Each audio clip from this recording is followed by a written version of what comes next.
Mita, look guys, this is where you were born. Right back there. Do you remember? No?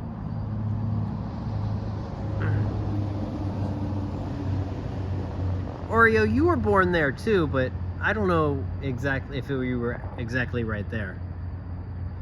You may have been in a different room or something. Because he's older. He's like their uncle or something.